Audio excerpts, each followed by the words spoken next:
lupa like, subscribe, dan aktifkan loncengnya. Selamat datang kembali di channel ini, dan seperti biasa di channel ini banyak sekali membahas mengenai materi matematika, khususnya untuk materi matematika pada jenjang SMP. Dan di video kali ini kita akan membahas mengenai menentukan ruang sampel dan titik sampel. Jadi tujuan di video pembelajaran kali ini yang pertama adalah kita dapat memahami konsep ruang sampel dan titik sampel, dan yang kedua kita dapat menentukan ruang sampel dari percobaan koin yang dilempar, kemudian kita dapat menentukan ruang sampel dari percobaan dadu yang dilempar, dan yang keempat kita dapat menentukan ruang sampel dari percobaan gabungan satu koin dan satu dadu yang dilempar. Di video sebelumnya kita sudah belajar mengenai macam-macam peluang. Yang pertama adalah peluang empiris dan yang kedua adalah peluang teoritis. Sebelum kita masuk ke peluang teoritis, kita harus benar-benar memahami terlebih dahulu mengenai apa itu ruang sampel dan apa itu titik sampel.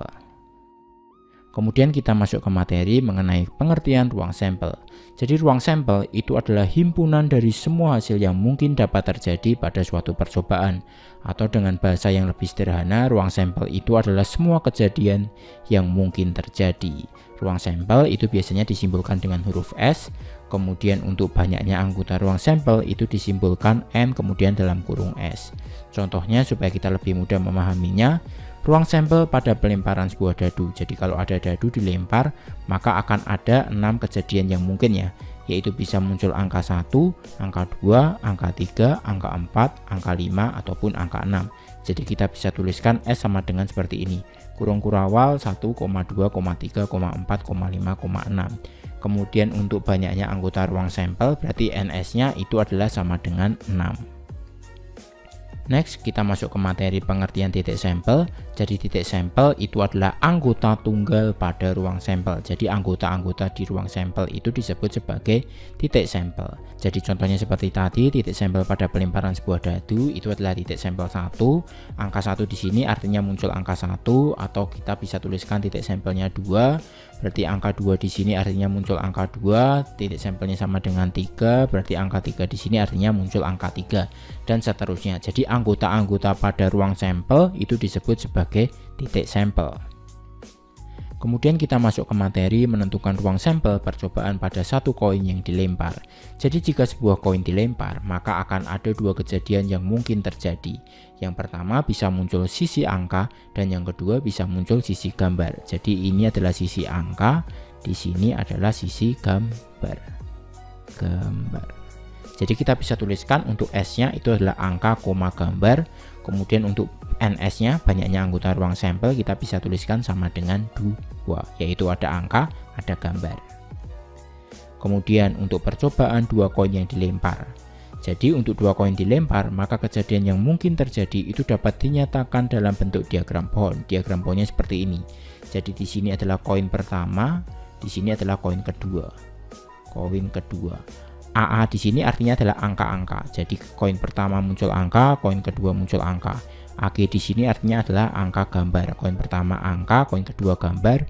Kemudian GA di sini artinya adalah gambar koma angka, koin 1 gambar, koin 2 angka. Kemudian yang terakhir GG ini artinya adalah gambar-gambar. Koin 1 muncul gambar, koin 2 juga muncul gambar. Jadi kita bisa tuliskan S-nya seperti ini, AA, AG, GA, GG. Jadi untuk NS-nya itu sama dengan 4 ya, karena ada 4 buah titik sampel. Selain dapat dinyatakan dalam bentuk diagram pohon, bisa juga dinyatakan dalam bentuk tabel.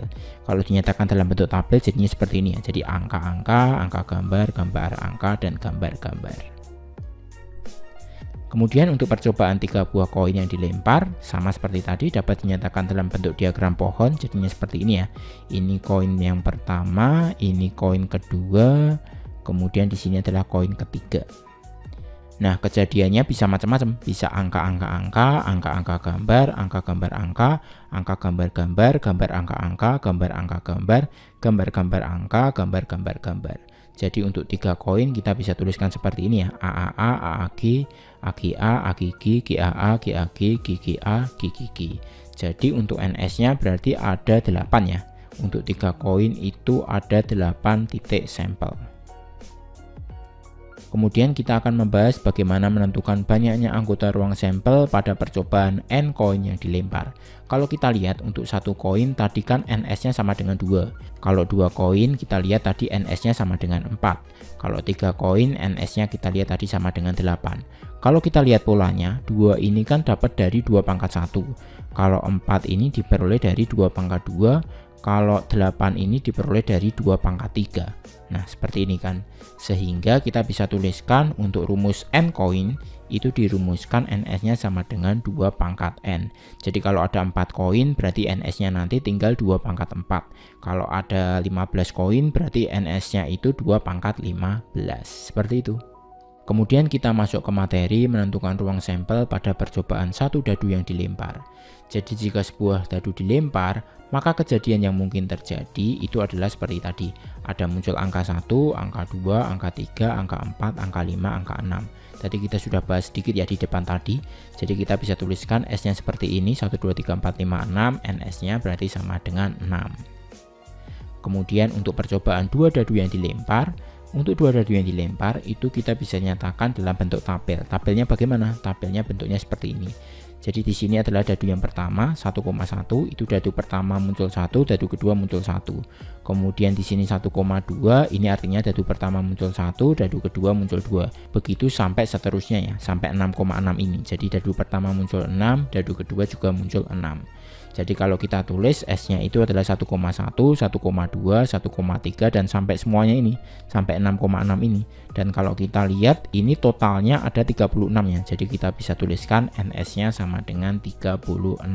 Jadi ini merupakan ruang sampel untuk percobaan 2 buah dadu yang dilempar. Kemudian kita mencoba menentukan banyaknya anggota ruang sampel pada percobaan N dadu yang dilempar. Jadi kalau kita lihat satu dadu tadi kan NS-nya sama dengan 6. Kalau 2 dadu NS-nya tadi sama dengan 36. Kalau kita lihat polanya 6 di sini diperoleh dari 6 pangkat 1, 36 di sini diperoleh dari 6 pangkat 2. Sehingga untuk N dadu, kalau tadi kan N koin, sekarang N dadu ya. Itu NS-nya dirumuskan sebagai 6 pangkat N. Jadi besok kalau ada 3 dadu berarti 6 pangkat 3. Begitu terus sampai seterusnya. Kemudian untuk materi yang terakhir menentukan ruang sampel percobaan gabungan antara satu koin dan satu dadu yang dilempar. Jadi jika ada satu koin dan satu dadu, maka kejadian yang mungkin terjadi itu dapat dinyatakan dalam bentuk tabel. Tabelnya seperti ini ya. Jadi di sini angka, di sini gambar, kemudian dadukan 1, 2, 3, 4, 5, 6. Jadi ruang sampelnya itu berisi A,1 berarti angka 1 dadunya. Kemudian A2 di sini koinnya menunjukkan angka, kemudian dadunya menunjukkan 2, begitu sampai seterusnya sampai G,6. G,6 itu berarti koinnya menunjukkan gambar, dadunya menunjukkan angka 6. Jadi kita bisa tuliskan S-nya seperti ini ya. A,1, kemudian A,2, A,3, A,4, A,5, A,6, G,1, G,2, G,3, G,4, G,5 sampai G,6. Jadi untuk NS-nya kalau kita hitung totalnya sampai 12 titik sampel. Oke, cukup sekian pembahasan kali ini. Untuk materi selanjutnya kita akan bahas di video berikutnya. Sampai jumpa.